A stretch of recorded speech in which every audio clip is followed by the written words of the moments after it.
Morning students. जैसा कि last class में हम लोगों ने लेसन नंबर 3 के क्वेश्चन आंसर्स और मीनिंग्स को नोट डाउन किया होता है फेयर कॉपी में, और मैंने एक्सप्लेन भी किए थे। और आज मैं आपको next chapter lesson number 4 explain करने वाला हूँ। लेसन 4 का जो नेम है वो है ट्रीज़, मतलब पेड़। आवर सेवियर, हमारे संरक्षक, ठीक है ना। ये चैप्टर का नेम है ट्रीज़ आवर सेवियर्स। और इसमें 2 पॉइंट्स हैं, उनको मैं आपको समझा देता हूँ। हाईलाइटेड पॉइंट्स हैं। जैसे कि पहला पॉइंट लिखा है name different kind of trees, आपको अलग अलग प्रकार के पेड़ों के नाम बताना है। और दूसरे में लिखा है what do we get from trees, और पेड़ों से हमें क्या मिलता है। ये 2 पॉइंट्स को लेके हम चर्चा करेंगे, इस चैप्टर में पढ़ेंगे। तो बच्चों, मैं इस चैप्टर की रीडिंग स्टार्ट कर रहा हूँ और साथ ही साथ मैं आप लोगों को एक्सप्लेन भी करूँगा, ठीक है बच्चों। तो सबसे पहले इसमें लिखा है the forest of the Himalaya region have played an important role in the life of the people of Uttarakhand. मतलब जो हिमालय पर्वत से लगा हुआ जो जंगल है वो एक बहुत ही महत्वपूर्ण भूमिका या रोल प्ले करता है लोगों के जीवन में जो उत्तराखंड में रहते हैं। They have been supplying fodder for their cattles. तो उन लोगों को अपने मवेशियों के लिए फॉडर मतलब चारा, घास वगैरह इन्हीं जंगलों से मिलती है। वुड फॉर फ्यूल, उन और लकड़ी मिलती है जलाने के लिए, ईंधन के लिए लकड़ी मिलती है। Fruits for food and herbs, वो मेडिसिनल ट्रीटमेंट, और फ्रूट्स मिलते हैं खाने को, और हर्ब्स मतलब जड़ी बूटियाँ जो हैं वो मिलती हैं मेडिकल ट्रीटमेंट के लिए। जो उत्तराखंड में जो लोग रहते हैं, हिमालय से जो फॉरेस्ट लगा हुआ है उस फॉरेस्ट से ये सारी चीज़ें उत्तराखंड में रहने वाले लोगों को रिसीव होती है, मिलती हैं, प्राप्त होती हैं। The forest have also prevented floods and soil erosion in the area during the monsoon season. ये जो फॉरेस्ट है ना केवल ये चीज़ों को प्रोवाइड करता है, बल्कि इनके अलावा वो सॉइल इरोजन को रोकता है, मिट्टी के कटाव को रोकता है, बाढ़ को रोकता है, और साथ ही साथ यहाँ के वातावरण को प्रोटेक्ट करके रखता है मानसून सीज़न में। क्योंकि मानसून सीज़न में यहाँ पर बादल भी फटते हैं, बाढ़ वगैरह भी आती है, तो बाढ़ को नहीं आने देता, वो मिट्टी के कटाव को रोकता है जंगल यहाँ का। इसके बाद दूसरा जो पैराग्राफ है उसको मैं क्लियर कर रहा हूँ। ड्यूरिंग द 1970s, 1970 के दशक के दौरान हाउएवर डिफॉरेस्टेशन बिगेन, यहाँ पर जंगल की कटाई शुरू कर दी गई। ट्रीज वर कट डाउन, पेड़ों को काटना चालू कर दिया। As a result there was nothing to hold the soil. अब पेड़ कट गए तो वहाँ पर पेड़ों की जड़ जो मिट्टी को होल्ड करके रखती थी, तो अब वो पेड़ ही नहीं है, तो मिट्टी को होल्ड नहीं कर पा रहा था, मिट्टी होल्ड नहीं हो पा रही थी, मिट्टी रुक नहीं पा रही थी। The rushing rain water carried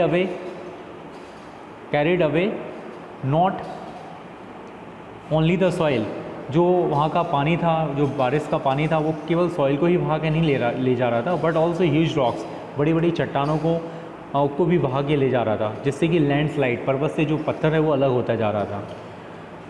filling up the river leading to floods, जब नदियाँ बढ़ जाती हैं तो बाढ़ आ जाती है।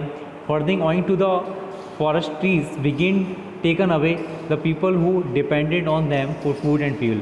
अब वहाँ पर जो लोग जो पेड़ों पर डिपेंड थे अपने फूड और अपनी बेसिक नीड्स को लेकर, अब उनको माइग्रेट करना पड़ा, ठीक है। उनको अपना जीवन जो वहाँ रह रहे थे काफ़ी डिफ़िकल्टी से वो सर्वाइव कर रहे थे वहाँ, क्योंकि वहाँ पर ना तो फॉरेस्ट बचा था ना पेड़ बचे हुए थे। They lead to walk longer distance to collect firewood for cooking. उन्हें काफ़ी लंबी दूरी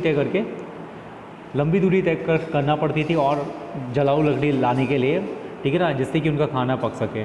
plants for food and medicine and to graze their cattle, और अपने मवेशियों को चलाने के लिए भी उन्हें दूर ले जाना पड़ता था, काफ़ी लंबा डिस्टेंस ट्रैवल करना पड़ता था। तो बच्चों, ये फर्स्ट पेज आपको समझ आ गया होगा। इसके बाद मैं आपको सेकंड पेज जो है इस चैप्टर का उसको मैं आपको समझाऊंगा। सेकंड पेज आप ओपन करिएगा लेसन नंबर 4 का। सेकंड पेज जो है इसमें आप देखेंगे the people were angry but helpless. लोग काफ़ी गुस्सा थे लेकिन असहाय थे, हेल्पलेस थे। They did not know what the simple villagers could do to stop the destruction of their forest. उन लोगों को समझ में नहीं आ रहा था, वो लोग काफ़ी साधारण थे, काफ़ी सीधे सच्चे थे, कि वो कैसे इस डिस्ट्रक्शन को, इस फॉरेस्ट की कटिंग को रोक पाएँ। For a long time rich forest had been destroyed by the contractor जो वहाँ के ठेकेदार थे उन्होंने काफ़ी क्वांटिटी में पेड़ों को काट दिया था। वन मॉर्निंग इन मार्च 1973, एक सुबह 1973 में, a group of people from factory that made railway goods arrive the village of Gopeshwar in Chamoli district of Uttarakhand. एक बार वहाँ पर लोग जो काफ़ी गुस्साए हुए थे, जो विलेज वाले लोग थे, वो चमोली डिस्ट्रिक्ट में पहुँचे, जो उत्तराखंड का एक चमोली ज़िला है, वहाँ पहुँचे जहाँ पर फैक्ट्री लगी हुई थी रेलवे के स्लीपर बनाने की। They had come to cut the ash tree, और वो पेड़ों के जो हिस्से थे, ब्लॉक्स, उनको काटने के लिए आ रहे थे। The wood was to be use to make sleepers for the refuse to return, और वो स्लीपर्स बनाने के लिए, जो स्लीपर्स होते हैं वो लकड़ी से बनाने के लिए वो पेड़ों को काटने के लिए आ रहे थे। The people decided that they would not let the x touch the trees, और लोगों ने तय किया कि वो लोग कुल्हाड़ी को पेड़ से नहीं लगने देंगे। No matter what happen they decide, उन्होंने कहा अब कुछ भी हो लेकिन वो आगे और पेड़ काटने नहीं देंगे उन लोगों को, जो फैक्ट्री वर्कर्स थे उन लोगों को। Let us save our precious trees, उन्होंने सोचा कि हम हमारे जो बेशकीमती पेड़ है उनको बचाएंगे। Let us hug them so that no one can reach them, हम पेड़ों को गले लगा लेंगे जिससे कि पेड़ों तक कोई ना पहुंच पाए। And they all rushed to forward shouting, वो आगे बढ़ते गए और चिल्लाते रहे, चिपको चिपको चिपको, इस तरह से चिपको चिपको मतलब पेड़ से टच करो, पेड़ को हग करो। The axeman were frightened by the turn the situation had taken and they run away, इस सिचुएशन को देखकर जो पेड़ों को काटने के लिए जो एक्समैन आए हुए थे वो डर गए और वो भाग गए। The people had succeeded in saving their trees, इस तरह से लोग, वहाँ के लोग अपने पेड़ों को बचाने में सफल हो पाए। अब देखिएगा बच्चों, इसमें आगे नेक्स्ट पैरा है, थर्स बिगेन द मूवमेंट कॉल्ड चिपको और हग द ट्रीज, इस तरह से चिपको आंदोलन या हग द ट्रीज, पेड़ को गले लगाओ, आंदोलन चालू हो गया। It was non violent movement of the mountain peoples to save their trees by hugging them, और ये एक अहिंसा पूर्व, एक हिंसा रहित एक आंदोलन था जिसमें पेड़ों को बचाया गया, पेड़ों को गले लगाकर। The villagers of Gopeshwar had saved its trees but the contractor were not going to give up easily, लोग, वहाँ के गाँव वालों लोगों ने पेड़ों को तो बचा लिया लेकिन कॉन्ट्रैक्टर जो पेड़ों को कटवाने वाले था वो इतनी आसानी से हार नहीं मानने वाला था। They choose another forest which was about 60 kilometres away from the Gopeshwar, उन्होंने 60 किलोमीटर दूर एक और जंगल था उसको निशाना बनाया।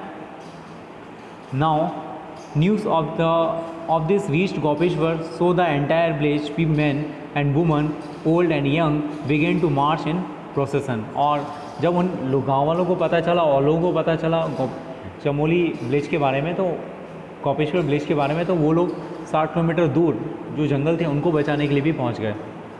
दे carried drums and trumpets and banners with message like, और वो अपने साथ कई ढोल धमासे वगैरह ये लेके आए और मैसेज फैलाया, chop me not the trees, मुझे काटो पेड़ को नहीं, and kill us first before you cut a single tree, एक भी पेड़ को काटने से पहले तुम्हें हमें काटना होगा। इस तरह से उन्होंने मैसेज फैला दिया सारी जगहों पर।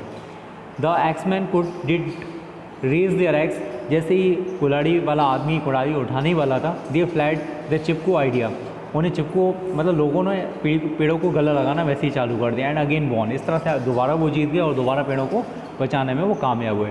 Trees had been save, the message began to save through the region, और इस तरह से सारे क्षेत्र में पेड़ों को बचाने वाला जो मैसेज था वो फैलने लगा। The people knew that if they could save their forest, the forest could save for them, अगर लोग पेड़ों को बचा लेंगे तो पेड़ उनको भी बचा लेंगे और पानी को बचा लेंगे और साथ ही साथ उनके जीवन को भी बचा लेंगे।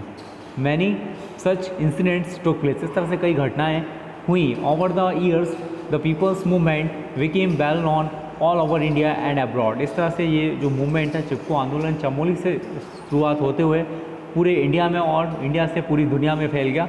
दस people have come together to work to protect their forest, इस तरह से लोगों को एक साथ आना पड़ेगा अपने जंगलों को बचाने के लिए। They have organise themself specially, और खुद को ऑर्गेनाइज करना पड़ेगा, संगठित करना पड़ेगा पेड़ों को बचाने के लिए। ठीक है बच्चों, इसके बाद नेक्स्ट पेज आप ओपन करिएगा। नेक्स्ट पेज ज़्यादा नहीं बचा है, बस 4-5 लाइन बची हैं, इनको मैं एक्सप्लेन करने वाला हूँ। Women's through organisation such as the Dasholi Gram Swaraj Mandal to regenerate the degraded forest, जो दसोली ग्राम है, गांव है, वहाँ पर वहाँ की वुमेंस ने इकट्ठे होकर एक ऑर्गेनाइजेशन बनाया फॉरेस्ट को बचाने के लिए। This is how the Chipko movement has proved very valuable in the conservation of forest. इस तरह से जो चिपको आंदोलन था ये जंगलों का संरक्षण करने के लिए काफ़ी हद तक कारगर हुआ। It has taught an important lesson to the people in the conservation of forest. और एक बहुत महत्वपूर्ण जो पार्ट है या मॉरल है, जो शिक्षा है, हमें इस मूवमेंट से मिलती है कि हमें हमारे लिए जंगल का क्या महत्व है, क्या इंपॉर्टेंस है, ये सारी जानकारी हमें मिलती है। ठीक है, इसके बाद एक लाइन है, मैं उसको आपको पढ़ के बता रहा हूँ। Nature never break its law. जो प्रकृति है वो अपना नियम कभी नहीं तोड़ती है। और कुछ डिफ़िकल्ट वर्ड्स भी आपको दिए हुए हैं, आप उनको पढ़ेंगे और प्रैक्टिस करेंगे बच्चों, ठीक है ना। Okay, thank you.